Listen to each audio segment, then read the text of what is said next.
community gardens, not only a veteran community gardener because he has been gardening a long time with us, but he also is a veteran. He served in the Air Force? The Air Force from 97 to 2002. So we definitely, to honor him and because we appreciate his dedication to our country so much, we do give him a free gardening bed with us, and he is just an avid gardener. He loves it. It's very clear, as you'll see, because we're gonna walk around his yard a little bit and see what he has growing on. There's a lot of edibles in my yard. This looks like a lot of greenery right here, but there is a lot of different plants that are edible that you can either get from the grocery store and plant. These are horseradish, and I actually got these from Kroger and cut the root in half and then planted it in the spring. I have a horehound for cough drops. That's a lemon tree. There's a lemon tree. I have different thyme plants and crawling thyme plants that you can always harvest. There's sage, basil, Greek oregano. There's different kinds of balms we use in tea, bee balms. This is the first year with French tarragon. I hope it survives. It is kind of delicate.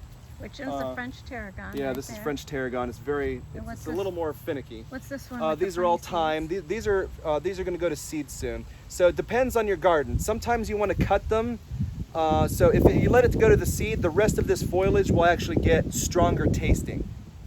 So a lot of people, like even with basil, if you want it to keep growing, you cut the seeds off. But if you like mint and you like super strong mint, let it go to seed. It makes a very, very, very strong flavor. Okay. Up here we have lemon balms and mints, and love that one. That's lemon balm. Oh, I'll get There you go. And then we have garlic chives here. Smells so good. We have the regular onion chives there.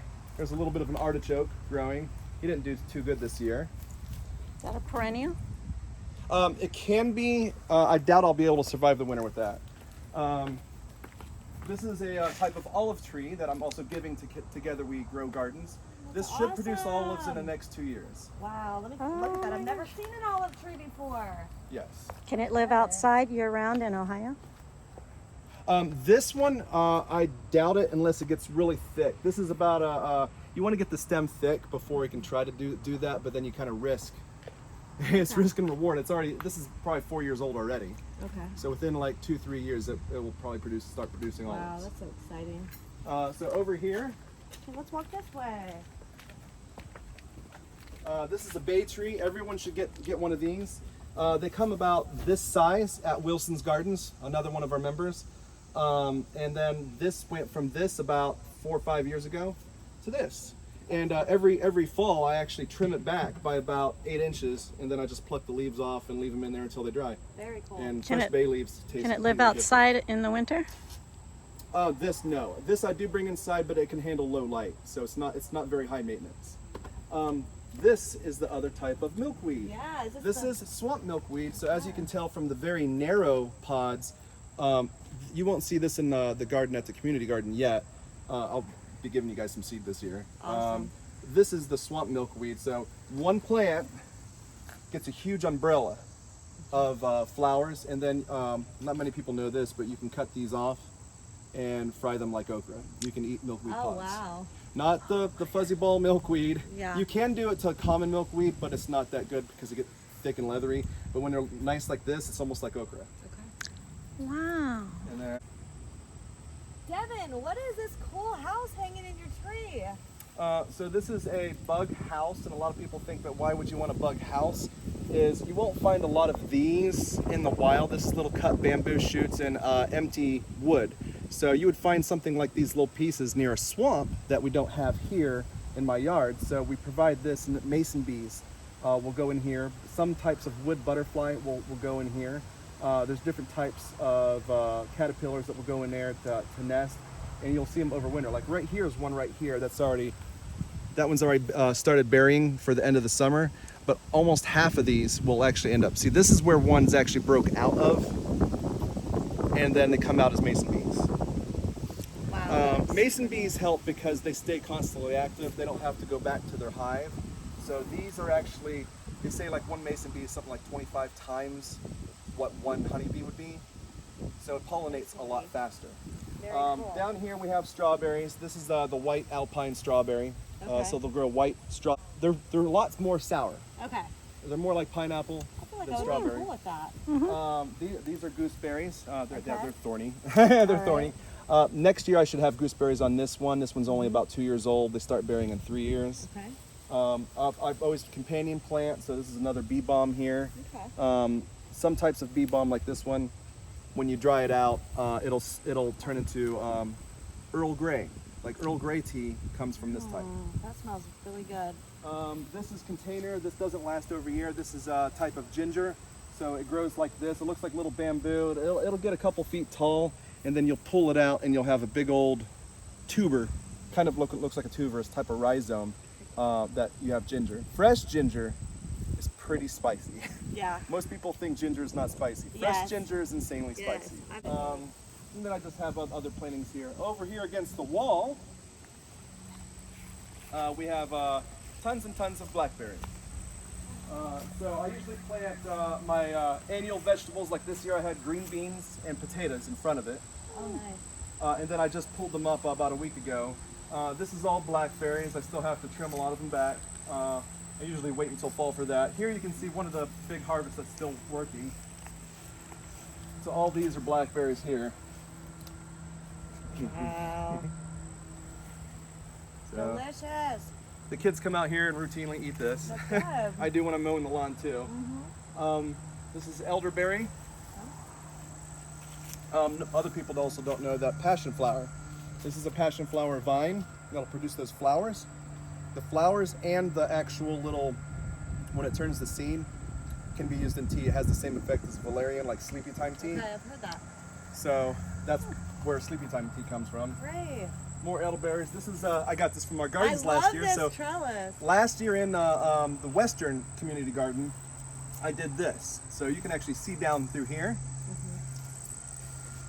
All kinds of butternuts growing. I bet the kids like this Our too. family loves butternut Yes, squash. That's awesome. Now, how do you prepare that? We do like a butternut squash soup with chicken stock, Nice. and then just like one of those immersion blenders, and just puree it with some onions and chicken stock. Yum. So we'll have chicken the night before, Yeah. and then we'll save it, make stock, and then the next day we'll do butternut. Very cool. But these butternuts, like once they're harvested and cured for about a week or two, we've had these last until next March. Yeah, those are good Um, squash.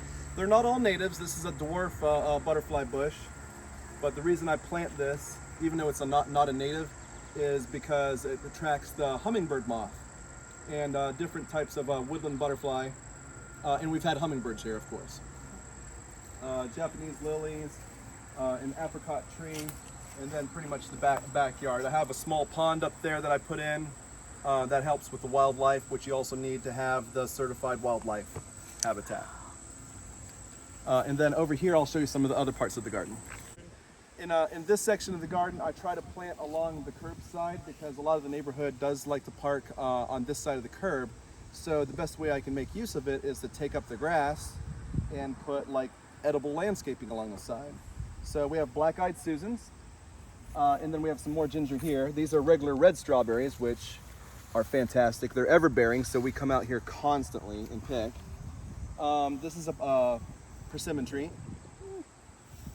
Further down here, you can actually see over here, these do last if you know how to grow them. These are figs in here that are growing currently. See, that one's just loaded right here with figs. And those actually, they get ready a little later. So this is a Chicago hardy fig. Don't get a brown fig or a turkey fig. They won't overwinter. It will die all the way down, so don't worry. It will look like it's a dead black stick in the wintertime. You just cut it at the ground again, springs right back to life. Here's our PD hydrangea. It's still in bloom over here. I'm trying to actually grow it in a 3-tree formation, so it grows up and looks like 3 separate trees. We have different echinacea. All this is asparagus. Yeah. So have you harvested any of that asparagus yet? Not this year. Usually you want to wait until the 2nd or 3rd year after planting. So next year I will be able to harvest some. So when you have a group like this, and there's 5 of them, you should be able to take less than half. So if there's 5 or 6, round up, and then you can take about 3 of them when they first come out of the ground. Never take more than half if you want it to come back.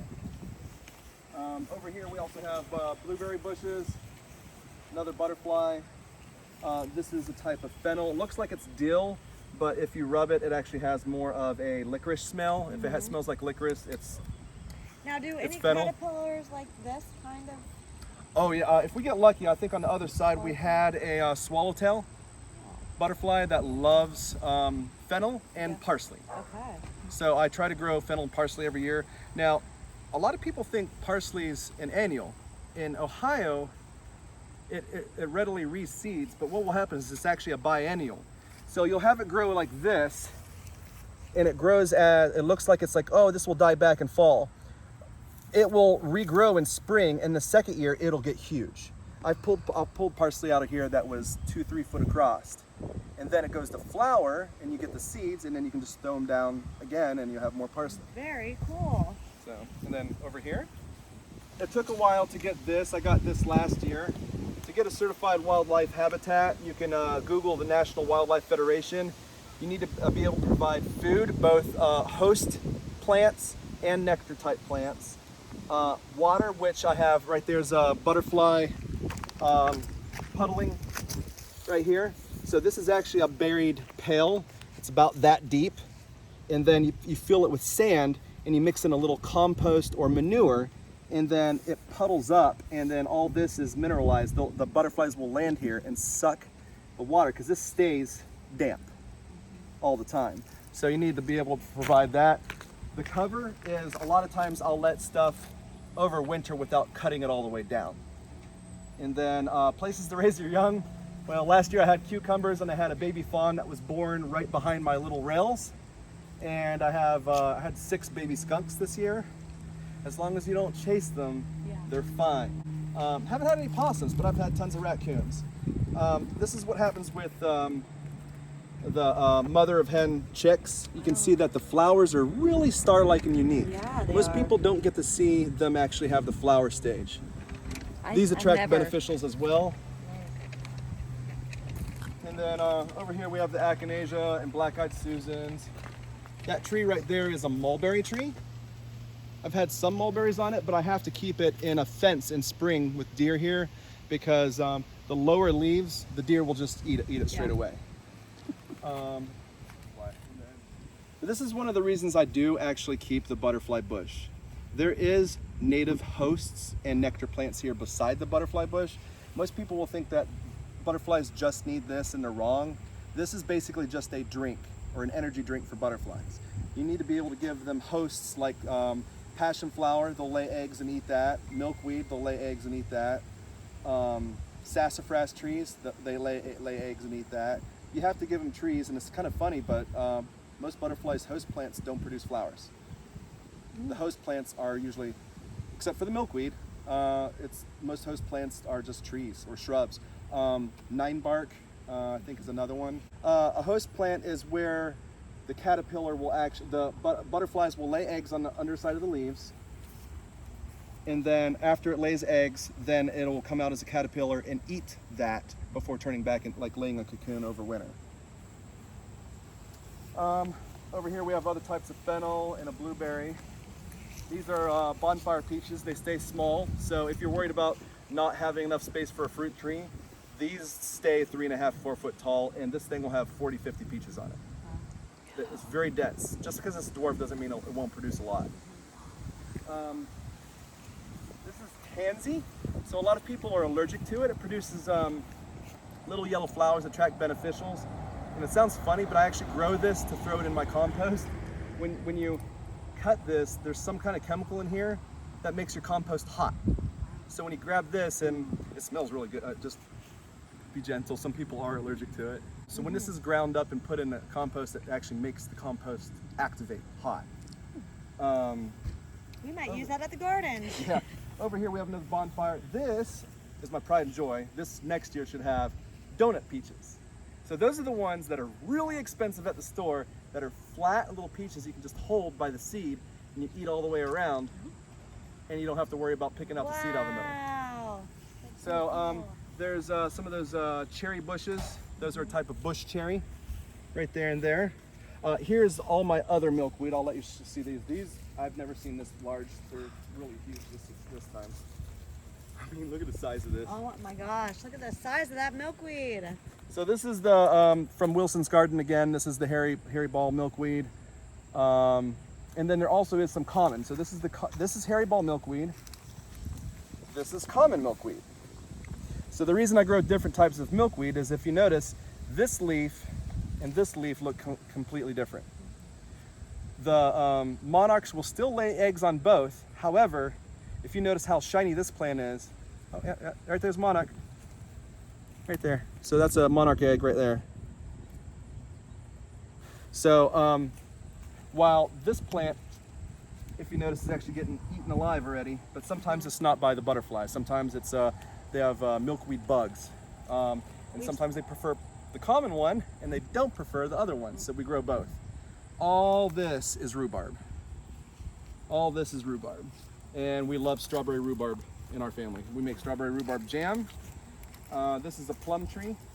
It has yet to grow, mainly because of the neighbor's tree. And then over here on the side, we have raspberries. So on one side of the house we have raspberries, and the other side of the house we have blackberries. All the blackberries are thornless because they don't have pests, and the deer actually leave the blackberries alone. Raspberries, however, deer will actually eat the thornless raspberries. Most people don't know that, but if you grow thornless raspberries, you're asking for the deer to just eat them to the ground. Gotcha. So I grow a mix of thornless and thorned raspberries mixed in, so that you'll have that constantly, and you'll get just raspberries left and right. There's bees all over it. There's red raspberries on this side. It's out of season right now, but down here I actually have the orange and yellow raspberries. And you'll get bunches like this. Look how many's on this bunch. So you'll just get tons and tons and tons of raspberries from it. Now this is a perennial.